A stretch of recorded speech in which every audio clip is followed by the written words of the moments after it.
It's my pleasure to be the moderator for today's presentations. We don't actually have our second presenter at the moment, but I'm confident he'll show up once he's made his way through the maze, which is this building.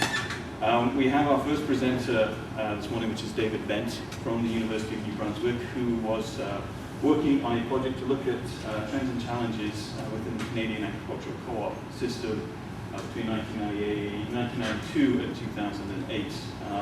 David will give you more of an introduction around what that project actually was about and how it came to be, but it was part and is part of the Measuring the Cooperative Difference Research Network, and so very pleased to have this first presentation. We will have a second presentation from Paul Sabine, who is with the Alberta Community and Cooperative Association, which is another study which looked at the survival rates of cooperatives in BC and Alberta. And again, really talking about how cooperatives thrive and survive in some pretty challenging circumstances. That project also reflects an earlier study that was done in Quebec, and actually the comparisons are quite interesting, from very supportive infrastructure in Quebec to maybe a less supportive one out in Western Canada. So hopefully when Paul arrives, we'll be able to have that presentation. So David's going to speak for about 25, 30 minutes or so, and then when Paul arrives, we'll have the same amount of time. It's up to David whether he wants to get questions on the fly or whether he wants to question him at the end. But I say we get started and go from there. I guess I'd ask you the whole question until the end. I think we'll kind of lose the flow if I'm being stopped during my talk. But anyway, good morning, everyone. My name is David Bent. I'm a PhD candidate in Canadian history at the University of New Brunswick in Fredericton. I've given talks at several conferences, but none quite like this. I usually give history talks. That's much different than the stuff I'm doing today. I'm going to mostly just talk about relatively recent stuff. I mean, in my discipline, 92 to 2008 is more so current events than anything else. But I guess we'll begin. As Quentin was just saying, we looked at the data from myself and Ontario, who's a PhD, who's a professor of sociology at UNB in Fredericton. We looked at the data from various farmers and agricultural co-ops across the country, and we're looking at the trends and also examining the challenges they face and what they might tell us about the future. First of all, some acknowledgements. Just wish to acknowledge the co-op secretariat who provided us with all this data on agricultural co-ops in Canada, and also the Canadian Cooperative Association, who provided us the leadership and administrative support for this adventure. Also the SHIRT Research Council for giving us a generous grant to do this, and also Procura for also giving us additional funding. Okay, so that out of the way. As I'm sure most of you know, the agricultural sector in Canada comprises some of the oldest and largest cooperatives in the country. It was the beginnings of cooperative organization in Canada largely revolved around farmers and agricultural products. There is very few data analysis that have been made, at least in recent years, on these co-ops. And this descriptive analysis that we're proposing here is a way to close that gap, a way to look at the numbers, the hard facts and figures, and determine what that tells us, and perhaps what it does not. So we used survey data provided by the Cooperative Secretariat, and we focus on the period of 92 to 2008. We seek to identify some of the key trends in terms of growth or lack thereof, or perhaps the opposite of growth in some cases, in the number of cooperatives, their volume of business, the size of their membership, as well as the number of Canadians that they employ. So we follow that pattern throughout this analysis. We also get the more detailed financial information that are examined in this period. We look at assets and such things, and don't think they're not in this presentation. We also look at expenses and revenue and such things that they're not in this presentation today, but they're in part of the broader project.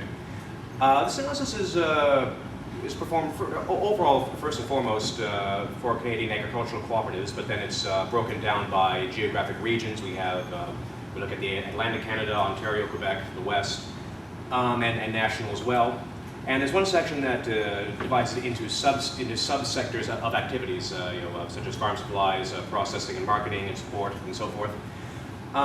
In the end, the trends are identified and discussed in the view of how they might inform us on the challenges that agricultural crops face in the next decade and perhaps beyond. So that's what we're doing.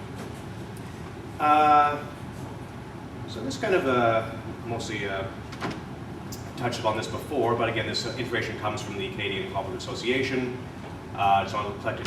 The data is based on the various agricultural cooperatives across the country. It's divided among the variety of co-ops as well. One section looks at co-ops not on so much a regional basis, but also on a more of a sectoral basis, grains and dairy and so forth. And also further subdivided into regional and sectoral.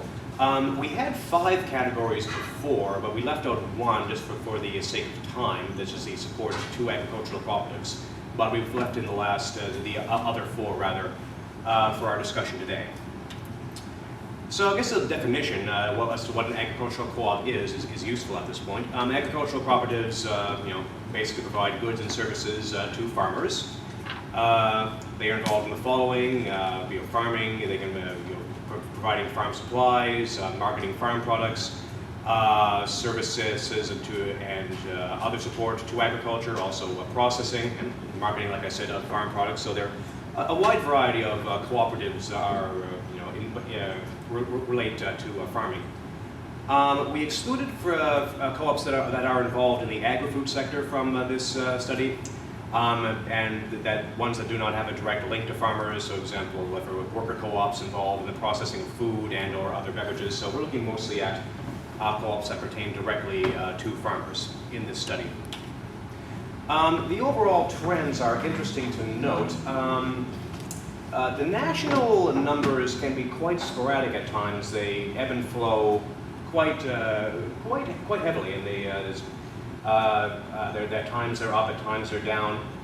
The national numbers are influenced heavily by regional numbers, especially 2 regions in particular that I'll get to in a moment. Overall, nationally, agricultural and farm supply co-ops fare better overall. There's some signs of growth in business in some cases, but not so much in the number of co-ops or in their volume of, or in their number of members. Now, I said that there's 2 regions in particular that really influence national numbers, and it's the 2 that are listed down the list here. First of all, the West. It's surprisingly, given the region's agricultural history, it shows a great deal of vulnerability in terms of agricultural co-ops. During the last 2 decades, the post-war trend of farm consolidation and declining numbers continued, and this cut into co-op members and profits. Furthermore, several prominent agricultural cooperatives have been privatized in recent years, and this has been aided by the predominance of provincial governments that adhere to the neoliberal ideology of markets first and foremost. Even this would include even the NDP government of Roy Romano in Saskatchewan. So this culminates in an overall trend of decline, but it's not all decline. There's some stability in some areas, but the overall numbers are one of at times quite dramatic collapse. Quebec is the opposite. It shows to the west. It shows striking growth in most regions. Not quite as dramatic a growth as the collapse in the west, but if the numbers aren't growing in Quebec, they're almost consistent. It's one I want to commend David for the work he's done. One of the things I was saying to him before his presentation, I actually had to do a similar study about 10 years ago for the UK in terms of agriculture co-ops and their size, and it's very difficult to scratch beneath the surface to try and find the trends and the factors why. So as I began to look through David's presentation, I began to think of, for example, the rises that took place in the mid to late 90s. Food prices were at astronomical highs at that point, and it was a very good time for farming. But as we saw, some of those dramatic drops, certainly in the West, also reflected a number of major co-ops demutualizing and changing the nature of their business structure, their cooperative structure. So it's been interesting for me just to watch through. The other thing was the steady performance of the dairy and chicken and poultry sectors because they're supply managed. So supply management, very controversial issue at the moment, certainly in Canada, and as we faced some major trade talks, and Canada's own movement into, say, the Pacific Rim, is whether supply management will be challenged and possibly done away with. And again, that is certainly something that we can see with David's research, and actually the steady growth and the steadiness, not that the farmers are making huge amounts of money off in those sectors, but they were certainly at least protected from some of the external factors that were taking place in that historical period. So I'd like to open this up for questions. We don't have our second presenter here, so what I would suggest when we peppered David with questions is maybe I'd be quite interested to get your own comments and thoughts based on some of the presentation that David's given, but from your own experience about what is it that and why do co-ops thrive and survive? What are some of the factors?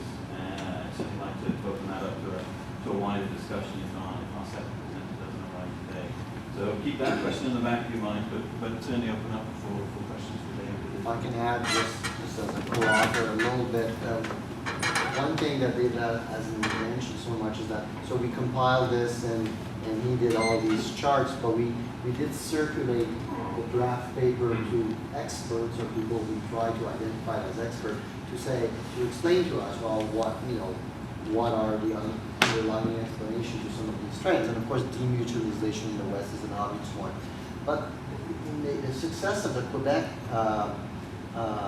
co-op, what we were told is that some of this is success in other provinces, but because the co-op is based in Quebec, it's reported as but it doesn't mean that all this businesses is increasing in the province of Quebec.